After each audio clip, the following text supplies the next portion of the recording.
바쁘다 바빠 현대사회. 바쁘다 바빠 현대사회. 바쁘다 바빠 현대사회. 영화 한 편 볼 시간도 없는 요즘이지만 극장가에는 언제나 너무 긴 러닝타임과 실속 없는 이야기로 우리의 시간을 낭비하게 만드는 영화들이 도사리고 있습니다. 예를 들면 이런 거. 여러분들의 소중한 시간을 지키기 위해 1시간 30분 안팎으로 최고의 재미를 선사하는 짧고 실속 있는 영화를 소개해드리고자 합니다. 첫 번째 영화는 소스코드입니다. 소스코드는 과거의 열차 테러에서 증거를 찾아 미래의 테러를 막는 영화입니다. 열차 안에 있던 승객들은 폭파 당시 전원 사망했지만 주인공은 해당 열차 안에 탑승해 있던 한 승객의 기억 자료를 활용해 과거에 접속하게 됩니다. 과거에 접속하면 폭발이 발생하기 8분 전에 열차 속으로 투입되며 8분의 시간이 지나 열차가 폭발하면 현실로 복귀, 알아낸 정보를 본부에 알리고 다시 과거에 접속하는 독특한 형태의 시간 여행을 다룬 영화입니다. 대략적인 이야기의 흐름은 이렇지만 실제 영화를 보면 과거에 접속하는 이 특수 작전에 무언가 이상한 점들이 계속해서 발견되는데요. 주인공이 여러 가지 의문을 제기하지만 본부에서는 자세한 설명을 해주지 않은 채 임무를 강행하라고만 압박합니다. 다른 사람의 과거 기억에 접속하는 이 소스코드라는 기술에는 어떤 비밀이 숨겨져 있는 걸까요? 2011년에 개봉한 소스코드는 제가 영화광이 되도록 만들어준 기념비적인 영화입니다. 기승전결이 탄탄하고 떡밥 횟수도 훌륭하며 불필요한 내용이 거의 없는 깔끔한 영화인데요. 소스코드의 러닝타임은 1시간 33분입니다. 두 번째 영화는 플립입니다. 플립은 어렸을 때부터 이웃 친구였던 소년소녀의 이야기를 다룬 영화입니다.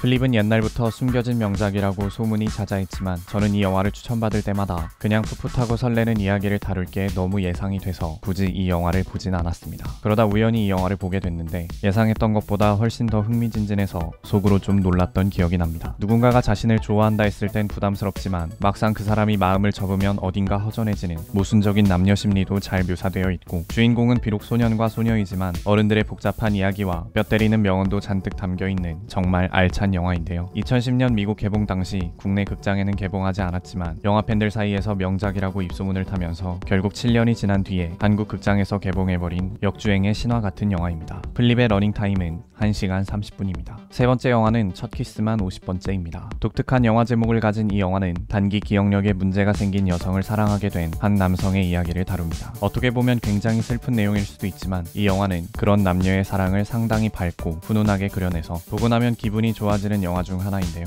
과연 루시는 자신을 사랑하는 헨리를 기억해낼 수 있을까요? 첫 키스만 50번째의 러닝타임은 1시간 39분입니다. 오늘 소개해드린 영화들은 다 개봉한 지 10년이 넘은 영화이지만 숏폼 콘텐츠가 대세가 되어버린 지금 최근 개봉한 영화들보다 훨씬 더 트렌디한 형식을 가지고 있다고 생각합니다. 몇 달 전에 개봉한 이터널즈만 봐도 확실히 알 수 있. 이 세 영화가 취향에 맞지 않아 지루하시더라도 언제 끝나나 생각 들 때쯤 바로 끝나버리니까 부담없이 도전해보시길 추천드립니다. 이미 이 영화를 다 보셨거나 안 본 영화가 있으시다면 구독과 좋아요를 눌러주세요. 더 나은 영화 추천으로 금방 돌아오도록 하겠습니다.